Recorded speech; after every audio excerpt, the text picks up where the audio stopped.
What is it with all the fucking courses around here? Calm down. Right.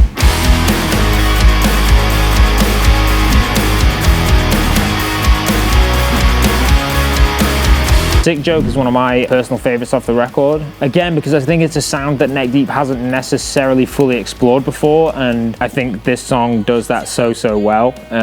It's much moodier and drivier than the first half of the record. So yeah, I think the lyrical content is generally a bit more downtrodden and pessimistic in tone, as opposed to some of the other lyrics. Not necessarily the first half of the record is overwhelmingly positive, but there's more of it than we see here.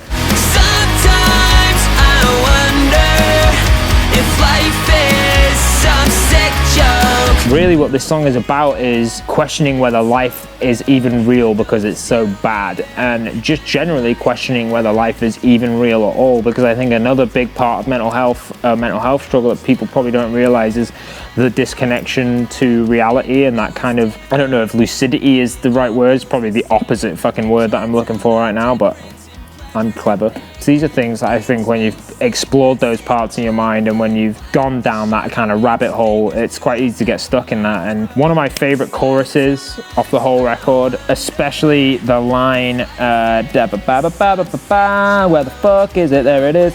I'll hold on to a moment like a sad kid to a blanket.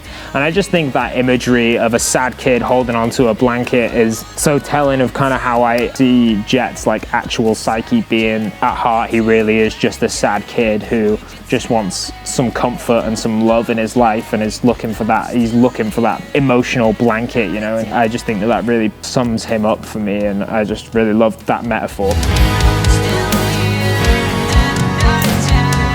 Before we wrote the record, a lot of the things that we talked about were like making ourselves uncomfortable and not holding back and being as authentic as possible. And there's actually a lyric in here, and it was, most days it all feels the same. I can't tell no difference in pleasure and pain, and it makes me sick joke, like life is shoving its fingers to the back of my throat. I honestly debated, like, is that too graphic? Is that maybe like, is that too much? For various reasons, you know, we didn't want to be insensitive to anybody, and we thought no, because if the second that we take away from that and we don't say that, we're diluting what we set out to do, which was to be honest and be real. And if that was a real emotion that I felt and put out there through Jet, you know, that's real and that's authentic, and that's something that I think we shouldn't have shied away from. And so I'm glad that we ended up keeping even those kind of like more cutting edge lyrics for the sake of authenticity and creative purposes.